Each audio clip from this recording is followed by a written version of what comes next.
Pessoal, bem-vindo a mais uma questão de geometria aqui. Questão também muito inteligente, muito interessante. E diz assim, ó, na figura, os ângulos A, B, C e D medem respectivamente, ou seja, nessa ordem, x sobre 2, 2x, 3x sobre 2 e x. Sabendo que o ângulo E é um ângulo reto, qual a medida do ângulo F? Interessante, né? Vamos analisar pela seguinte ótica. Nós temos aqui, nessa primeira parte da figura, nós temos aqui um quadrilátero. Concordam? 1, 2, 3, 4 lados, um quadrilátero. O que diz sobre a soma dos ângulos de um quadrilátero? Vamos refletir sobre isso agora. Deixa eu subir aqui a imagem um pouco. Vamos ficar só com a imagem e aqui a gente vai desenvolvê-la. Diz assim, ó, a soma dos ângulos internos do quadrilátero é igual a 360 graus, como se fosse uma circunferência completa, né? Então, repetindo, A mais B mais C mais D é igual a 360. E a atividade já me deu a informação de quanto mede A, B, C e D. Então, aqui eu vou fazer uma substituição. O ângulo A mede x sobre 2. O ângulo B mede 2x. Ângulo C, 3x sobre 2. E o ângulo D mede x. Isso é igual a 360 graus. Temos aqui uma equação com frações, né? Soma, adição de frações no primeiro membro, com denominadores iguais, porque se eu transformar esse valor aqui em fração também, eu tenho denominadores diferentes, não iguais, diferentes. E aí, quando a gente tem uma adição de frações com denominadores diferentes, faz necessário o cálculo do MMC, mínimo múltiplo comum, dos dois valores. Nem precisa calcular, né, porque o MMC de 2 e 1 é o próprio 2, porque ele é um número primo, né? Então, o MMC é 2. Eu vou trabalhar aqui com a fração apenas, colocando o valor do MMC. Vou repetir o segundo lado, 360. Tem alguns que preferem trabalhar o MMC desse lado aqui também, tanto faz, tá? Vamos chegar no mesmo resultado. Bom, aqui, quando a gente trabalha MMC, o mínimo múltiplo comum vai dividir pelo denominador da fração e multiplicar pelo coeficiente do numerador. Quando temos a letra x, existe um coeficiente ali que é o número 1, né? Então, eu tenho 2 dividido para 2, que dá 1, vezes 1x, continua sendo 1x. Repete sinal de mais, faz o mesmo procedimento na outra fração. 2 divide para 1, que é 2, vezes 2, 4x. Continua fazendo o mesmo procedimento. 2 divide para 2, que dá 1, vezes 3x, 3x. Mais, na última fração, tenho 2 dividido para 1, que é 2, vezes x, 2x. Já desenvolvi ali o meu cálculo com o MMC. Agora eu vou tirar o MMC daqui, que está sendo dividido, e vou passar ele para o outro lado da equação, multiplicando.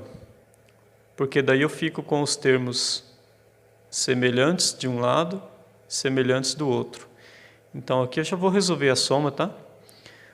1x mais 4x mais 3x e mais 2x são tudo termos semelhantes, então eu vou juntar isso aqui em um valor apenas. 1 mais 4, 5, mais 3, 8, mais 2, 10. Então nós temos aqui 10x igual 360, e eu vou tirar o 2 que está no primeiro lado, ó, o lado da igualdade está aqui, o 2 está do primeiro lado da igualdade, e vou passar ele agora para o segundo lado da igualdade, invertendo a operação. Se ele está sendo dividido, agora ele vai passar multiplicando. E aí nós temos então x igual 360 vezes 2 dá 720. E o 10? O 10 estava multiplicando o x, eu vou trazer ele para cá, dividindo. Operação inversa, né? E aí eu consigo descobrir que o x vale 72. É só eliminar um zero aqui do dividendo, um zero do divisor. 72 dividido para 1, 72. Bom, descobri que o x vale 72 graus. Onde está o x na figura? O x é o ângulo D. Então, eu vou colocar aqui, ó, escrever aqui do lado, que mede 72. Repara o seguinte, na minha figura, eu tenho um ângulo aqui, esse pontinho que eu estou fazendo aqui, ó, é o vértice do ângulo, é onde que forma o ângulo. Então, aqui nós temos uma lateral do ângulo, para cá nós temos a outra lateral do ângulo, então aqui é o vértice. Só que do outro lado acontece a mesma coisa. Se eu partir desse vértice aqui, nós temos uma lateral para cá, uma lateral para cá, então aqui vai formar outro ângulo. E, por incrível que pareça, este outro ângulo aqui, que se formou, é exatamente igual a este ângulo aqui. Por que eu posso afirmar que eles são exatamente iguais? Porque vou anotar aqui, ó, são ângulos opostos pelo vértice. O vértice que está aqui no centro está opondo os ângulos, um para a esquerda e um para a direita, e quando temos ângulos opostos pelo vértice, eles têm o mesmo tamanho, eles têm o mesmo valor. Então, já consegui definir que aqui também mede 72. Bom, se aqui mede 72 e a letra E é um ângulo de 90 graus, agora fica fichinha para descobrir a letra F, porque aí nós vamos usar soma dos ângulos internos. Soma dos ângulos internos do triângulo. O que diz a soma dos ângulos internos do triângulo?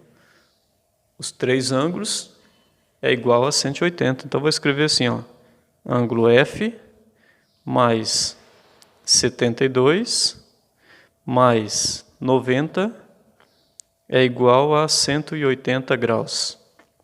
Agora é só trabalhar a equação, isolando a letra, o ângulo F vai ficar isolado, repete lá o 180, e esse valor aqui, que está positivo, do primeiro membro, passa para cá tudo negativo, invertendo a operação. Diminui de um lado, diminui do outro. Então, F é igual a 180 menos 72 e menos 90, vai sobrar 90, tira 72, 18 graus. Então, é aqui a letra B, a resposta.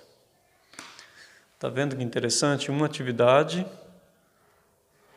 requer um conhecimento sobre soma dos ângulos internos de um quadrilátero, depois exigiu um outro conhecimento que é ângulos opostos pelo vértice. E por último, exigir o conhecimento de soma dos ângulos internos de um triângulo